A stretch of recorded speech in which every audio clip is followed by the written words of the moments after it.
श्री कृष्णा, कैसे हैं आप लोग फ्रेंड्स। आज की चर्चा काफ़ी महत्वपूर्ण रहने वाली है।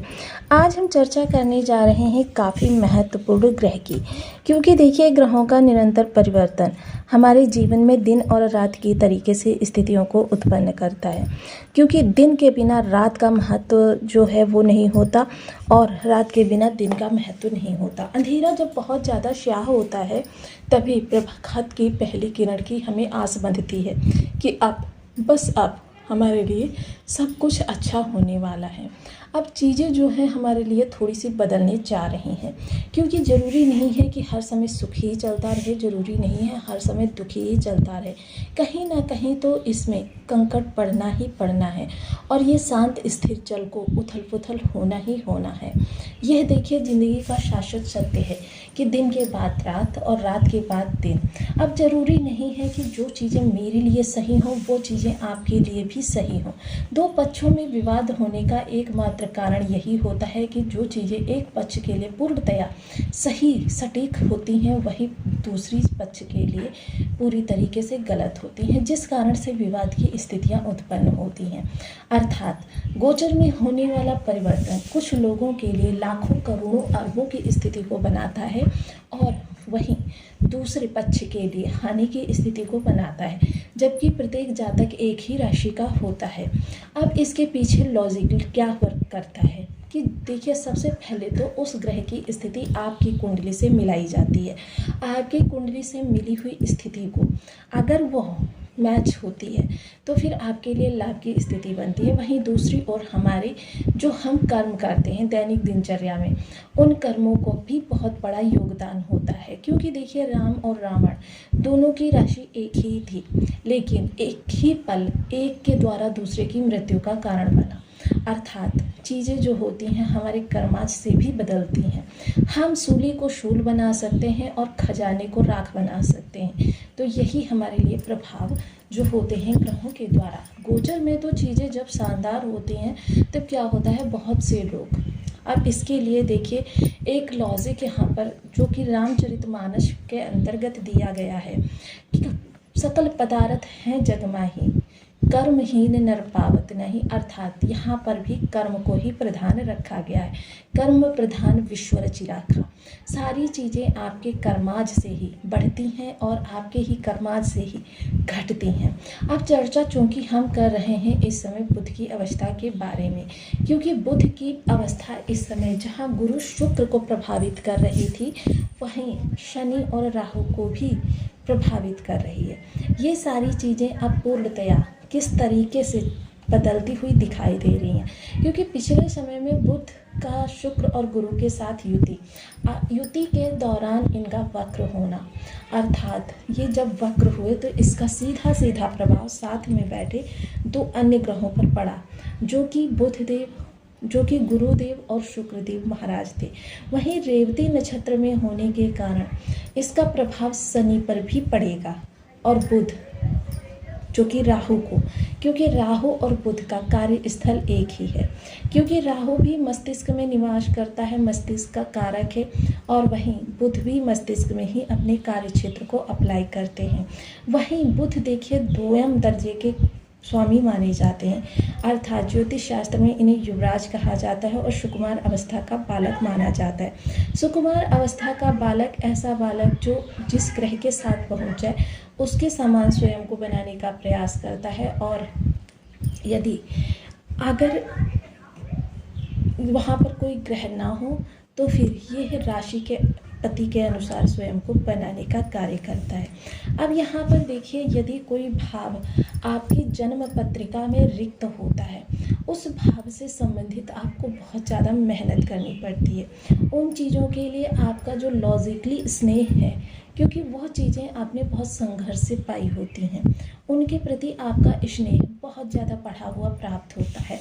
क्योंकि रिक्त भाव का स्वामी जिस स्थान पर बैठा है वहाँ से संबंधित आप अगर मेहनत करते हैं तो फिर वह चीज़ें आपको अवश्यमेव प्राप्त होती हैं। तो इसलिए देखिए आपका अगर बर्थ चार्ट में कोई भी भाव रिक्त है तो आप उसी स्वामी को देखिए कि उसका स्वामी किस स्थान पर बैठा है, आपको चीज़ें थोड़ी आसानी से प्राप्त हो जाएंगी।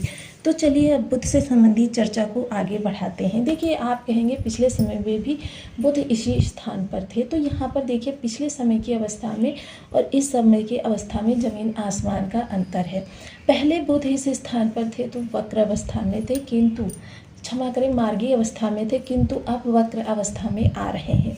अब इनका नक्षत्र जो रहेगा वो पुनर्वसु नक्षत्र रहेगा, जिस कारण से फिर से एक बार बुध इस स्थान पर आकर बहुत ही शानदार प्रभावों को अपने फैलाएंगे। और बुध जो कि बुद्धि की कारकत्व रखते हैं, बुद्धि ही देखिए हमारी ऐसी होती है कि जो हमारे जीवन में लाभ या हानि की स्थिति को निर्मित करती है। साथ ही साथ बुध का धन पर नियंत्रण यानी कि आपकी फाइनेंशियल स्थिति को नियंत्रित करना बुध के ही प्रभाव में होता है। तो बने रहिए हमारे साथ इस वीडियो में, एंड तक आपको बहुत कुछ जानने के लिए मिलेगा। वीडियो बहुत ज्ञानवर्धक होने वाला है। यदि आपके लग्न में 12 नंबर बना हुआ है तो ये राशिफल आपके लिए, कुंडली में कहीं भी चंद्रमा के साथ 12 नंबर बना हुआ है तो ये राशिफल आपके लिए, कुंडली ना होने की स्थिति में आप इसे नाम राशि से भी देख सकते हैं। यदि अभी तक आपने अपने इस चैनल को सब्सक्राइब नहीं किया है तो प्लीज़ सब्सक्राइब कर लीजिए, वीडियो को लाइक कर दीजिए, चैनल को शेयर कर दीजिए। इससे होगा क्या कि हमारे आने वाले हर वीडियो की नोटिफिकेशन मिल सकेगी आपको सबसे पहले। प्यारा सा कमेंट करना बिल्कुल ना भूलें। कमेंट से हमें बहुत मोटिवेशन मिलता है, हौसला मिलता है और ये पता चलता है कि आप और क्या जानना चाहते हैं। सर्वप्रथम यदि देखा जाए तो बुध यहाँ पर आपके 4 नंबर की राशि में गोचर कर रहे थे। अब ये राशि परिवर्तन करके आ जाएंगे अपनी स्वराशि में। स्वराशि जो कि सुख भाव में पड़ रही है। देखा जाए तो दो केंद्र भावों के स्वामी होते हैं बुधदेव। अब यहाँ पर इनकी जो युति बनेगी वो सूर्य के साथ बनेगी। सूर्य के साथ युति बनने का मतलब ये है कि ये सूर्य, क्योंकि सूर्य को देखिए राजा माना जाता है और बुध को युवराज माना जाता है। सूर्य राजा, युक्ति, रणनीति महत्वपूर्ण रहेंगी, अधिकारी वर्ग महत्वपूर्ण रहेगा। इस समय आपके 10वें भाव पर इसका जो प्रभाव पड़ेगा वो काफ़ी शानदार रहने वाला है। हालांकि इस समय अगर सूर्य के होने के कारण देखा जाए, देखिए इसको बुधादित्य राजयोग तो बिल्कुल भी मत समझिएगा, क्योंकि ये बुधादित्य राजयोग नहीं है। डिग्री बल में समानता होने के कारण, क्योंकि डिग्री बल में जब असमानता होती है तो ग्रह एक दूसरे को प्रभावित नहीं करते। हाँ, एक स्थान पर होने का लाभ हमको अवश्य मिलेगा। वहीं दूसरी ओर देखा जाए तो देखिए सूर्य जो हैं, बुध यहाँ पर 30 डिग्री से प्रवेश करेंगे और सूर्य भी इस समय पर लगभग 23 या 24 डिग्री के अंतर्गत हैं। अब 23-24 डिग्री के अंतर्गत तो ये इस समय पर तो प्रभावित करेंगे, लेकिन 4 से 6 दिन बाद तुरंत यह अवस्था बदल जाएगी, क्योंकि बुध उल्टी दिशा में चलेंगे और सूर्य सीधी दिशा में, जिस कारण से इनका जो एक दूसरे पर प्रभाव है वह उतना ज़्यादा धीरे धीरे डे बाई डे घटता चला जाएगा। तो अब ये देखिए यहाँ पर आपकी फाइनेंशियल स्थिति को, क्योंकि घर की जो आपकी कंडीशन है, थोड़ा सा इस समय आपको सावधानी के साथ अपने हाथ को चलाना है, क्योंकि इस समय अगर सावधानी का परिचय नहीं दिया, आवश्यक अनावश्यक का भेद नहीं रखा, बस बेतहासा आप चीज़ों को खरीदते चले गए, तो फिर यह आपके लिए बजट में ओवरलोड भी हो सकता है। आपके लिए चीज़ें उस स्तर पर प्रभावी नहीं होंगी जिस स्तर पर आप चाहते हैं। आपके लिए स्थितियां एकदम नियंत्रण से बाहर चली जाएंगी। सब कुछ कंट्रोल में नहीं होता है, क्योंकि ज़रूरी नहीं है कि आप जैसा सोच रहे हैं पल आने वाला वैसा ही हो। आपके लिए यह पल परिवर्तित भी हो सकता है। तो देखिए इसके लिए हमको अभी से सावधानी के साथ चलना होगा। इस समय देखिए आपके घर में बुआ, बहन, बेटी आकस्मिक कार्यों से आते जाते रहेंगे। आकस्मिक कार्यों से आपके रिश्तेदार, मेहमान आते जाते रहेंगे।